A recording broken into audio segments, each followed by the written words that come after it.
Nous allons, merci beaucoup de votre exposé qui a été très complet, qui d'ailleurs a répondu à un certain nombre de questions qui vous avaient été adressées. Donc je vais passer la parole à Éric Bocquet pour que celui-ci complète les questions qui seront les nôtres. Oui, parfaitement, Monsieur le Président. Effectivement, l'exposé est extrêmement complet et beaucoup de questions que j'envisageais de poser ont déjà obtenu réponse. J'en retiendrai trois plus générales. Donc, on s'était vu, Monsieur Chavagneux, il y a un peu plus d'un an, ici même, dans une autre commission d'enquête, et je voulais avoir votre évaluation de cette année passée. Bon, rien n'est réglé, ça serait présomptueux de le dire, bien évidemment. Mais il s'est passé des choses et je voudrais avoir votre appréciation sur cette année. Pensez-vous que cette année ait été utile du point de vue de la lutte contre l'évasion fiscale dont il est question partout aujourd'hui? Voilà. Deuxième question, ça c'est plus de détails dans ce que vous avez dit. Vous avez évoqué les îles Caïmans et vous avez dit que l'argent n'y restait pas. C'est bien ce que j'ai entendu. Voilà. Donc je suis un peu surpris. J'aimerais que vous m'expliquiez ce que ça veut dire exactement. Et question annexe. S'agissant des îles Caïmans où la transparence n'est pas la vertu cardinale, comment avez-vous eu accès aux chiffres relatifs à l'activité financière des îles Caïmans, tout simplement? J'aimerais que vous m'informiez là-dessus. Troisième chose, est-ce que vous diriez que les banques ont changé d'attitude ces dernières années, compte tenu des effets de la crise qu'on est en train de vivre encore aujourd'hui? J'étais à Bruxelles la semaine dernière dans le cadre de cette commission d'enquête et vous avez parlé du lobbying bancaire qui est une réalité concrète. À Bruxelles, nous a-t-on dit, on a eu l'occasion de rencontrer un représentant de Finance Watch. Il y a plusieurs milliers de lobbyistes sur la place de Bruxelles. 700 d'entre eux sont des lobbyistes de la banque.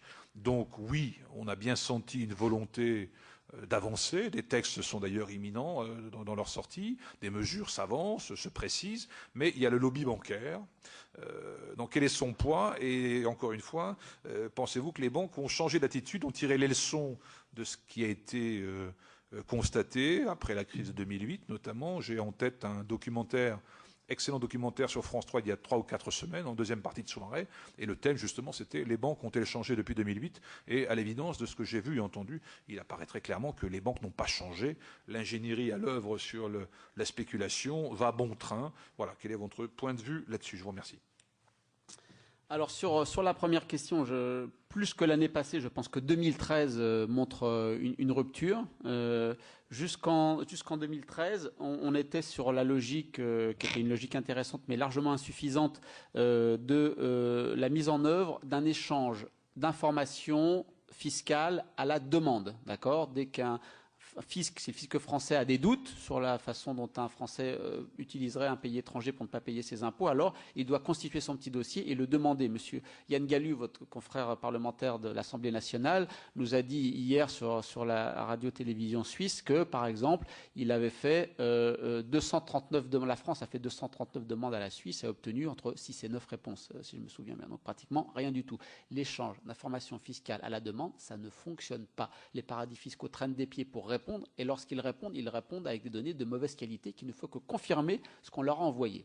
Donc 2013, ce qu'on gagne, c'est que ça démarre dès juin 2012 avec l'OCDE qui, de manière tout à fait surprenante, il faudrait demander aux gens de l'OCDE pourquoi ils se sont retournés. Enfin, je pense qu'ils se sont retournés parce qu'ils s'aperçoivent que l'échange d'informations à la demande ne fonctionne pas. En juin 2012, au G20 de Los Cabos au Mexique, l'OCDE arrive avec un rapport nous disant qu'il faut mettre en œuvre l'échange automatique d'informations fiscales parce que c'est ce qui est le plus efficace.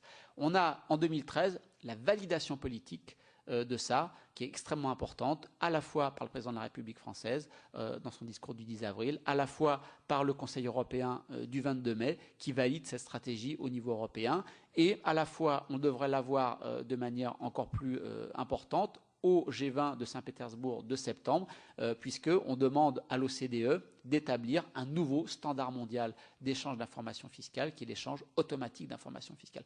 Comprendre que l'échange automatique d'informations fiscales, c'est un sacré coup porté au secret bancaire à des fins fiscales. Dès qu'un ressortissant d'un pays va dans un autre pays, si le fisc d'origine tout de suite a l'information pour qu'on dise « Ah, il y a un Français qui a ouvert un compte », qu'est-ce qu'il y fait? On va vous dire, si vous demandez l'information, on vous dira qu'est-ce qui est rentré, qu'est-ce qui est sorti. C'est un sacré coup porté au secret bancaire. Et le principe politique est acté au niveau français, européen, mondial.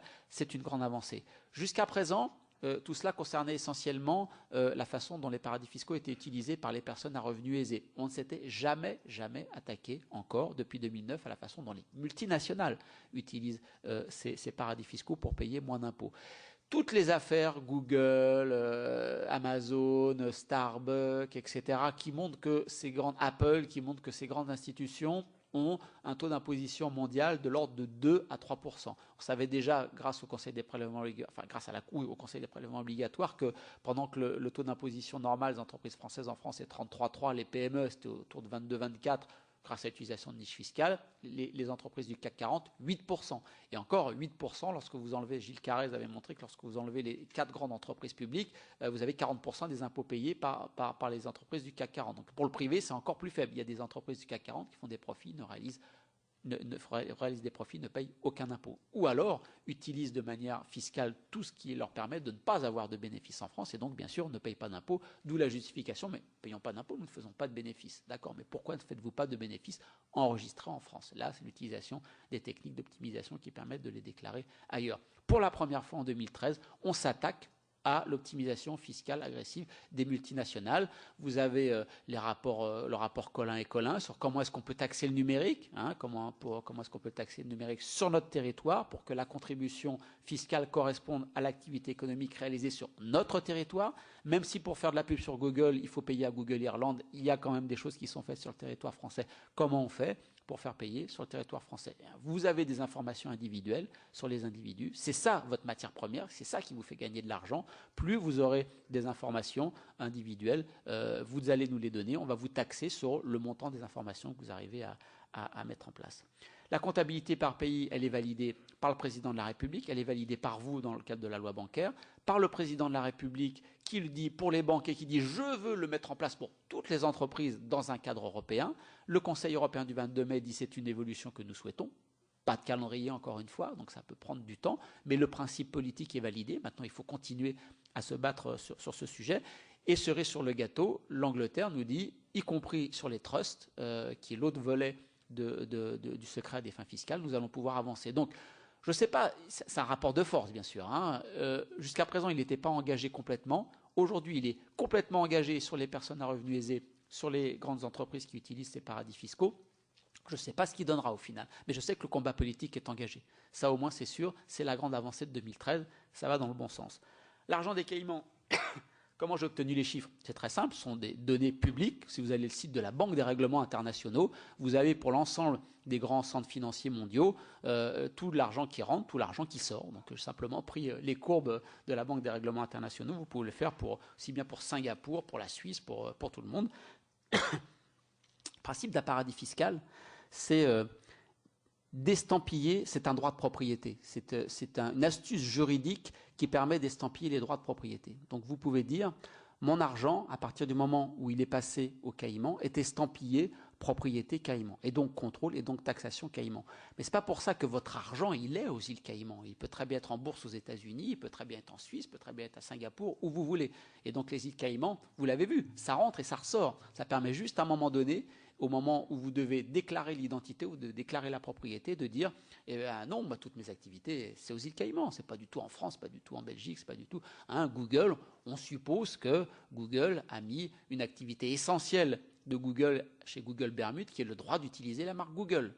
Le droit d'utiliser la marque Google, ça fait que toutes les filiales qui sont ailleurs dans le monde doivent payer à Google Bermude le droit d'utiliser la marque Google. Ça fait que tous les bénéfices repartent à Google Bermude, bien évidemment, pas taxés, peu contrôlés. Est-ce que les banques ont changé d'attitude? Les banques n'ont pas changé d'attitude, mais je crois qu'aujourd'hui, j'ai eu l'occasion de m'entretenir avec plusieurs hauts responsables de plusieurs grandes banques françaises. Dans le discours, au moins, je sens que la pression politique ne leur est pas indifférente. Je sens qu'aujourd'hui, dans le discours au moins, on me dit il y a des choses qu'on faisait hier qu'on ne pourra plus faire demain, il faut qu'on revoie notre politique. On ne me dit pas, mais c'est un scandale, nous allons sortir.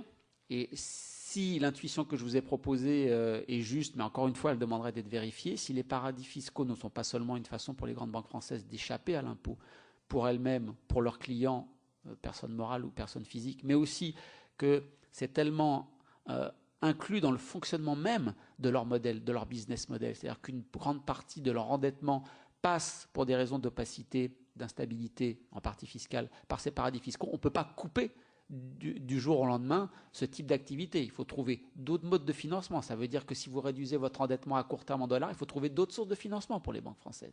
Donc ça ne se fait pas en claquant des doigts. Ça prend du temps, ça prend des mois, ça prend des années. C'est un business model à redéfinir. Aujourd'hui, ce que j'entends dans le discours, il faudra le vérifier dans les actes, ce que j'entends dans le discours, c'est que l'utiliser ces territoires semble de moins en moins accepté politiquement et qu'aujourd'hui, en tout cas sous la pression, elles sont prêtes à changer. Les investisseurs, encore une fois, je vous ai rappelé George Soros, de leur côté, doivent être mobilisés en disant si vous avez de l'argent à placer, fonds de pension, compagnie d'assurance, et que vous achetez des titres de dette bancaire ou de n'importe quoi, et que demain vous vous retrouvez à la une des journaux en disant monsieur machin a investi dans cette banque qui développe ses activités dans les paradis fiscaux, ça fait mauvais genre, ça joue sur la rentabilité de la banque, ça joue sur le cours de l'action de la banque. Donc en tant qu'investisseur, vous n'avez pas intérêt, sélectionnez fiscalement les entreprises chez lesquelles vous allez investir. Et si vous investissez chez IBM, chez machin, ou dans une grande entreprise du CAC 40, faites attention en tant qu'administrateur le jour où vous êtes à l'Assemblée Générale ou si vous êtes membre du conseil d'administration pour dire basta avec ce type de politique d'utilisation agressive des paradis fiscaux. Donc je sens qu'il y a une prise en compte un peu plus forte grâce à la pression politique dans le discours. Est-ce que ça va changer dans les actes demain? On se retrouvera dans quelques années pour en juger. Bien, eh bien écoutez, je vais donner la parole à Nathalie Goulet et puis après à notre collègue Jacques Chiron. Voulez-vous les poser l'une après l'autre? Oui, très bien, vous répondrez comme ça à chacun d'entre eux après. Oui, monsieur le rédacteur en chef, je suis un peu déçu que dans les déclencheurs de la prise de conscience de la fraude fiscale, vous n'ayez pas cité le travail du Sénat, qui a quand même été à l'origine, notamment avec une très grosse médiatisation, une jalousie de l'Assemblée nationale qui nous convient très bien, qui a quand même été à l'origine d'un certain nombre de mouvements et d'une attention, notamment de la presse et des médias. Et il faut reconnaître à Éric Boquet, à Philippe Dominetti à l'époque, enfin, et aux administrateurs vaillants, un travail absolument remarquable. Comme vous devez siéger dans beaucoup d'instances et parler dans beaucoup d'estrades, je trouve que ce serait un grand honneur et en même temps assez légitime que vous mettiez le travail du Sénat en avant, parce que pour le coup, on a été précurseurs. Je le reconnais bien volontiers. Voilà. Bon, alors voilà, ce qui est dit est dit. Voilà. Donc moi, donc vous êtes venu la dernière fois, donc c'était le 12 avril dernier. Nous n'avions pas encore la connaissance ni la lisibilité. Moi, j'ai une question assez. J'en ai deux. La première, c'est les mesures internationales, c'est bien, mais il y a aussi pas mal de mesures nationales qui doivent être prises. Je pense à deux choses. Quelles sont vos préconisations en matière de formation?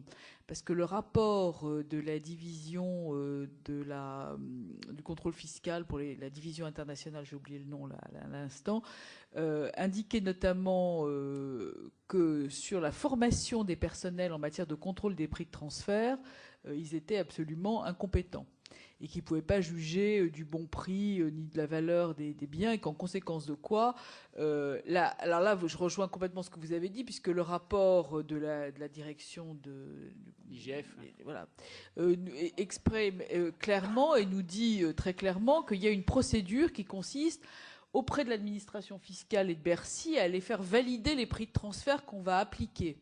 Ça veut dire qu'il y a 3 malheureuses entreprises qui vont faire valider leur prix de transfert, alors qu'il y en a 3000 qui évidemment le font pas. Donc là aussi, est-ce qu'il ne faudrait pas imposer une démarche au propos de déclaration des prix de transfert préalables, comme on l'avait suggéré? Et la deuxième chose, c'est les mesures de publicité, parce que ça fonctionne aux États-Unis. Et donc la deuxième question, c'est quelles sont les mesures de publicité, de mauvaise publicité interne que vous préconiseriez, parce que finalement, ça fait aussi partie des éléments qui peuvent freiner des élans de fraude, comme ça se fait aux États-Unis. Donc voilà, c'est deux petites questions, mais je pense que sur les prix de transfert, on n'est pas arrivé tout de suite, mais ça fait partie quand même du lot. Et je trouve qu'il y a aussi un grand travail de franco-français à faire sur ces questions-là. Donc merci de vos réponses. Ron qui est derrière moi. Oui, on a bien noté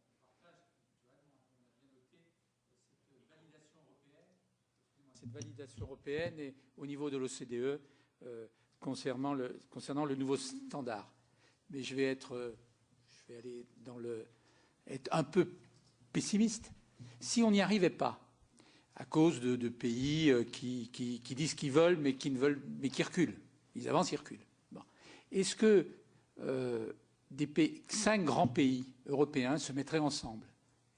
Angleterre, France, Allemagne, Espagne, Italie, mettons, et faisaient, eux, un FATCA, en disant ensemble, eh bien, et qu'ils fassent la même pression qu'ont fait les États-Unis. Le poids économique de ces pays serait, je dirais, pratiquement l'équivalent des États-Unis, hein, à peu près. Bon. Et ça obligerait à lancer le système américain dont vous avez vanté les qualités, bon, et puis à faire pression sur les quelques réticents, hein, qui refuseraient. Donc c'est la question, est-ce que ça peut se faire? Donc, et dans ce cas-là, ça serait intéressant d'avancer dans cette direction. Bon. Et puis, vous avez un peu répondu à la question que je voulais vous poser, c'est le rôle des établissements bancaires dans l'inertie, hein, de l'application, parce qu'ils ont un vrai rôle, un vrai poids. On s'en rend compte. Bon. Dans l'enquête, dans la commission d'enquête précédente, on avait ressenti, hein, ce poids des banques par rapport à l'expression d'un certain nombre d'économistes. Hein. Bon. Et dernier point, mais bon, c'est à propos des prises de transfert, il faut inverser la preuve. C'est aux entreprises à apporter la preuve et c'est pas au fisc à aller la chercher. Hein, bon. Et ça, c'est un véritable choix. Je vous remercie. Sur la formation des agents du fisc, la Chine, alors est-ce qu'on doit suivre le modèle chinois? La Chine a fait la chose suivante, elle a essayé de repérer les gens des grands cabinets d'audit internationaux qui avaient conseillé aux grandes entreprises comment tourner la loi chinoise, et une fois qu'elle les a repérés, elle les a embauchés. Donc ils ont été payés 2 fois pour le même travail, une fois pour le faire, une fois pour expliquer aux autorités comment on pouvait le défaire. Bon, je sais que les syndicats de la fonction publique à Bercy ne sont pas très pour, parce que ce sont des gens qui sont hors statut, qui sont plus payés, ça pose quelques difficultés en termes de carrière. Voilà. Donc, essayer d'avoir quelques repentis ou pas des repentis, les prendre et les payer. Le prix qu'ils sont privés dans le privé, mais pour nous expliquer comment démonter le système qu'ils ont contribué à monter de l'autre côté. Je ne sais pas si vous avez vu le travail équivalent de votre confrère Margaret Hodge, hein, au comité en français on dirait au comité des comptes publics au Parlement britannique, qui a fait venir les directeurs britanniques de KPMG, de Deloitte, etc., des 4 grands Ernst & Young. Ils ont passé un sacré mauvais moment, hein, devant vos équivalents. C'est pas pour dénigrer votre travail, mais lorsqu'on voit les hearings aux États-Unis ou quand on voit ce qui se passe devant Margaret Hodge en Grande-Bretagne, vous êtes de gentils intervieweurs, hein, qui faites de l'agitation médiatique, qui font des choix politiques extrêmement forts. Et je serai prêt à le reconnaître à toutes les assemblées futures dans lesquelles j'interviendrai. Néanmoins, vraiment, votre travail reste 3, 5, 10 degrés en dessous de la pression politique et du mal-être de ces grands banquiers, de ces grands patrons de cabinet. Allez regarder 3 minutes sur Internet. Hein, vous allez voir que ça secoue drôlement. On ne sort pas indemne de ce genre de hearings, même si aux États-Unis on se blinde et vous pouvez, même si le mensonge aux États-Unis devant ce genre, on prête serment, hein, là-bas aussi, mais on va très très loin si on met en évidence que vous avez menti, on va très loin, mais c'est pas ça tellement le problème, c'est que les éléments techniques profonds et la remise en cause des individus, des patrons d'entreprise, des patrons de professionnels de droit et du chiffre va très très loin. C'est pas une incitation pour vous à devenir des méchants, mais de fait, quand vous regardez la comparaison, ils vont beaucoup plus loin et ils sont beaucoup plus volontaires dans la remise en cause. Bien sûr, pour les prix de transfert, vous avez raison. Je rappelle quand même que la majorité précédente, Éric Woerth, a essayé d'imposer à sa majorité le fait que la charge de la preuve soit dans l'autre sens, c'est-à-dire que les entreprises qui sont installées en France apportent la validation de leur choix de politique de prix de transfert, ce qui permet de jeter un coup d'œil rapide et de voir là où c'est un peu bizarre de mettre les forces plutôt que ce soit l'inverse et de dire vous devez tenir les documents à disposition et puis oui d'accord vous devez tenir les documents à disposition mais il faut quand même choisir les entreprises dans lesquelles on va voir. Donc le renversement de la charge de la preuve est tout à fait important. Malheureusement Éric Woerth, lorsque Bercy a proposé ça, la majorité politique qui était pourtant la sienne lui a refusé. Ça n'est pas passé. Donc si aujourd'hui une autre majorité politique peut le faire passer, je pense que ça irait tout à fait dans le bon sens et comme vous le signaliez, le rapport de l'IGF dit que ça pourrait aller dans le bon sens. En même temps, le rapport de l'IGF et ce qu'on a vu avec Glaxo, ce qu'on voit à chaque fois qu'il y a un conflit avec Vodafone, avec toutes ces grandes multinationales, le principe qui est retenu actuellement de la politique de prix de transfert, qui est les prix comparables, ça ne mène à rien, parce que vous aurez toujours un expert qui vous dira l'inverse de l'autre. Glaxo, 15 milliards d'un côté, de l'autre, 3 milliards. 3 fois 5. Un écart de 1 à 5. Avec cette méthode, vous n'arriverez jamais à trouver une méthode objective pour dire vous avez triché, vous nous devez tant, et donc ça se terminera comme ça s'est toujours terminé jusqu'à présent. On se retrouve autour d'une table à 2 ou 3 et on négocie. Jusqu'où je peux vous faire un redressement, sur quel sujet, et si vous êtes aux États-Unis, jusqu'où on peut faire un redressement sur quel sujet, que vous me promettez de ne pas attaquer en justice, parce que je ne suis pas sûr de gagner en justice. Donc, oui, il faut sûrement nettoyer la loi en France, comme le demande le rapport de l'IGF, parce que les principes, là aussi, datent de 1927, je crois. Le principe des contrôles des prix de transfert en France date de 1927. Il faut dépoussiérer, remettre des choses, mais tant qu'on restera à la méthode des prix comparables, je pense qu'on aura des batailles avec les multinationales qui sont bien armées fiscalement. Ce sera toujours difficile. Donc, il faut essayer d'avancer et promouvoir. Je pense que même si politiquement, on n'y arrivera pas demain matin, mais je pense qu'il faut promouvoir ce principe des comptes consolidés au niveau européen, voire au niveau mondial. A priori, là, après tout, la France peut porter, dire c'est un idéal, nous aimons, on sait bien que ça ne va pas se faire demain matin, il va falloir négocier, mais c'est un idéal que nous porterons, et aussi bien vous, sénateurs, que députés, qu'au niveau de la présidence ou du Premier ministre, on pourrait avoir ce discours. Est-ce qu'il faut faire du name and shame pour essayer de secouer les individus? Ce n'est pas la tradition de Bercy. Ça fait très très longtemps que je côtoie les gens du fisc à Bercy, parce que j'ai commencé à écrire sur les paradis fiscaux en 1999, au moment où tout le monde pensait que ça ne concernait que quelques mafieux et quelques Bettencourt isolés qui allaient voir derrière leurs banquiers le soir. Non, ces territoires sont au cœur du fonctionnement de la mondialisation financière. Ça fait longtemps qu'avec d'autres experts, on le dit. Je fréquente les gens de Bercy depuis longtemps. Ils se sont toujours refusés à faire ça. Ils pensent que le système, d'un côté, de délation ou d'achat de CD volés, comme le font les lenders allemands. De l'autre côté, le fait de donner des noms pour secouer un peu, ils ne sont pas favorables. On peut effectivement se poser la question, pour les individus, pour le fisc américain en tout cas, mettre quelques noms sur le site et puis dire il y a des politiques de dénonciation volontaire en même temps, ça a été efficace. Donc je constate l'efficacité aux États-Unis. Pour les entreprises, c'est plus délicat et là vous aurez du mal sûrement à convaincre les gens de Bercy qui vont vous dire pourquoi est-ce que je vais mettre, je risque d'imposer des problèmes de compétitivité aux entreprises françaises en la mettant en avant alors que toutes les autres le font et les autres pays ne mettent pas en avant. C'est à la société civile, c'est peut-être aux parlementaires de se mobiliser. Ce qui se passe en Angleterre aujourd'hui, c'est le travail long et répété d'une société civile qui s'investit sur le sujet, qui est de plus en plus présent dans les médias. Aujourd'hui, c'est vrai aussi en France, le Cache Investigation de ce soir le montre. Il y a beaucoup d'émissions, d'articles, de journaux, de reportages, d'enquêtes. C'est cette mobilisation-là qui pousse à l'action, peut-être plus que la dénonciation. Maintenant, quand on a des exemples, et vous verrez ce soir que les exemples d'Amazon France, de Mittal France et de British American Tobacco en France, je pense que ce que montre Cache Investigation ce soir contribue. C'est une forme de name and shame, ça met le doigt vraiment et ça dénonce des pratiques spécifiques, très précises, avec de la documentation, de l'enquête, des documents comptables qui vous montrent les preuves. Je pense que ça va dans le bon sens. Est-ce que c'est à vous, parlementaires, de le faire? Je ne sais pas. Est-ce que Bercy pourrait le faire? Pour l'instant, en tout cas, ils y sont opposés. Sur le FATCA à 5 grands pays, si on n'arrive pas à se mettre d'accord dans le cadre de l'Union européenne, oui, c'est une bonne idée. Et de toute façon, la Commission européenne a été assez rusée. Pourquoi? Parce qu'il y a la directive épargne de 2005 et la directive coopération des administrations fiscales en place depuis janvier 2013. Et dans les petites lignes de cette directive épargne, il y a marqué que on devra s'appliquer en ces domaines la clause de la nation la plus favorisée. Ça veut dire que dès que vous donnez un avantage à quelques pays que ce soit dans le monde, vous devez le donner à l'ensemble des pays européens. Et comme dans les 75 pays qui ont manifesté leur souhait de signer un accord FATCA avec les États-Unis, de toute façon pas le choix, vous ne pouvez pas vous priver du marché américain quand vous êtes une grande banque internationale de quelques pays que vous veniez. Donc, à partir du moment où vous signez un accord FATCA, vous vous engagez à l'échange automatique d'informations avec les États-Unis, clause de la nation la plus favorisée. Dès que vous l'avez donné à quelqu'un, vous devez le donner aux pays européens. Vous êtes le Luxembourg, vous êtes l'Autriche, vous avez promis, vous avez signé les résultats du Conseil. Finalement, vous ne donnez pas, vous êtes passible de poursuite auprès de la Cour de justice des communautés européennes. Et le résultat, je vous le donne tout de suite, c'est perdu d'avance. Enfin, c'est gagné pour les pays qui attaquent, c'est perdu pour le Luxembourg et pour l'Autriche.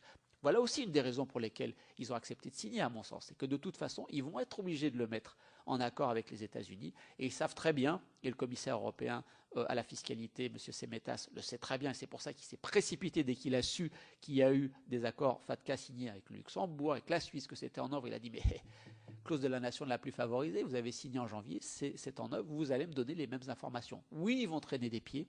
Oui, ils vont essayer de réduire le périmètre pour lequel l'échange automatique d'informations va s'appliquer, mais néanmoins, il va s'appliquer avec les États-Unis. Et donc, s'il ne veut pas être poursuivi juridiquement auprès de la Cour de justice des communautés européennes, il va s'appliquer en Europe. Il faudra bien surveiller, et dans les accords FATCA, et dans les accords avec les pays européens, quel est le périmètre d'application. Qu'est-ce qu'on touche? Si on touche que les dividendes et les intérêts, ça ne nous intéresse pas. Il faut toucher tout type de produits financiers, comme le fait FATCA, tout type de produits financiers, toute personne physique, toute personne morale, tout type d'institution financière. Et c'est à condition qu'on a cette efficacité. Et si on n'avance pas à 27, si on le fait à 5, je pense que ça reste très efficace.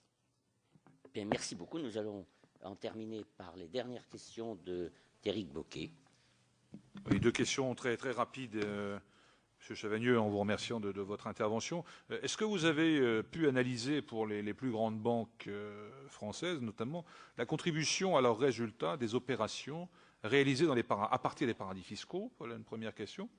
Et avez-vous une estimation des titres de dette publique qui sont localisés dans les paradis fiscaux? Et dernière question annexe, dans quelle mesure les dérivés, les produits dérivés, vous semble-t-il pouvoir être de nature à déstabiliser les marchés des valeurs sous-jacentes? Ouais, c'est un peu technique, mais c'est dans notre sujet. Vous savez qu'on se concentre davantage sur le rôle des banques dans cette deuxième commission, donc voilà.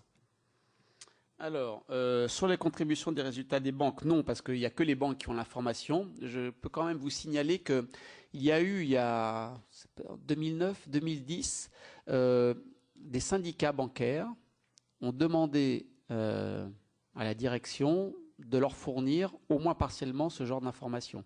Ça n'a jamais été rendu public, mais certains syndicats disposent de cette information. Je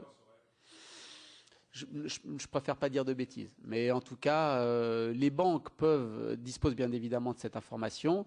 Avec la comptabilité pays par pays, on pourra faire ce genre de calcul. Et c'est important puisque nous pourrons le faire à partir de notre propre liste de paradis fiscaux. Bien évidemment, vous savez que dans la loi européenne, on ne peut pas désigner un pays européen comme paradis fiscal. Donc, vous n'aurez jamais le Luxembourg, vous n'aurez jamais l'Irlande, vous n'aurez jamais une partie du Royaume-Uni, vous n'aurez jamais. Donc, il faut le faire à partir d'une information brute et le reconstruire. J'espère que le Parlement européen l'a demandé pour les banques dès le 1er janvier 2015 pour les résultats 2014. Donc, soyons patients. Dans un an, normalement, nous pourrons faire ce calcul. Et si l'Assemblée nationale valide en deuxième lecture le projet de loi bancaire et valide vos 5 critères, comme le président de la République s'est engagé, nous pourrons le faire plus spécifiquement pour les banques françaises. La part de la dette publique, une estimation a été donnée. Vous savez que la dette publique est vendue par ce qu'on appelle des spécialistes en valeur du trésor, des SVT, qui sont des grandes banques internationales, qui contactent les investisseurs mondiaux en disant « je vous place de la dette française, à combien pouvez-vous l'acheter ?» Donc on s'aperçoit en ce moment que le taux d'intérêt demandé est de plus en plus bas parce qu'il y a une confiance dans l'avenir de la capacité de remboursement de la dette française. Patrick Artus, chief économiste de Natixis, a essayé, Natixis et SVT, d'accord, il faut être SVT pour avoir cette information, savoir à qui on vend.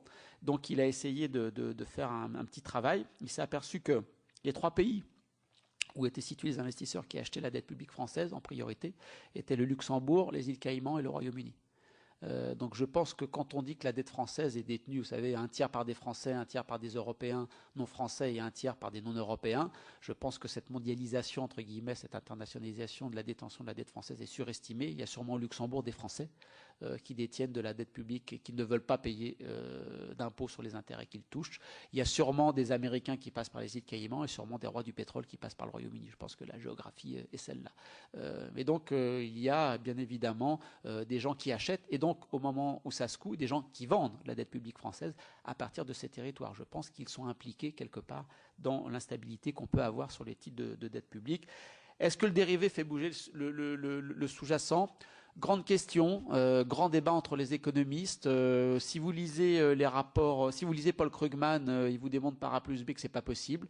Tant que vous ne détenez pas du stock physique, vous ne pouvez pas jouer sur les prix du pétrole, du blé, de ce que vous voulez. Ça, c'est la thèse de Krugman, puisque un contrat financier, lorsque vous l'achetez, vous finissez par le vendre et vous n'attendez pas l'échéance pour vous retrouver avec 15 tonnes de pétrole dans votre jardin, donc dans votre arrière-cour d'hôtel particulier de votre banque. Donc sur cet argument, Paul Krugman dit il n'y a que des échanges de papier, il n'y a jamais d'échange de physique, et tant que vous ne faites pas des stocks pour garder une partie de la production, vous ne pouvez pas jouer sur les prix. À l'inverse, si vous lisez les rapports de la CNUSED, là on vous montre document après document que sur les prix des matières premières et sur le prix du pétrole, y compris les échanges papier, ont des implications sur le physique. Ce n'est pas tranché du côté des économistes. Je ne peux pas aller plus loin que de vous dire qu'il y a débat et qu'il n'y a pas consensus sur le sujet au niveau international aujourd'hui. Écoutez, nous vous remercions beaucoup de votre intervention, d'avoir répondu à toutes nos questions. Si d'aventure, au cours des autres auditions, à la suite d'autres auditions, nous avions des avis ou des suggestions ou des vérifications à faire, nous permettrions de Tant vous que je les peux adresser. vous être utile, n'hésitez pas.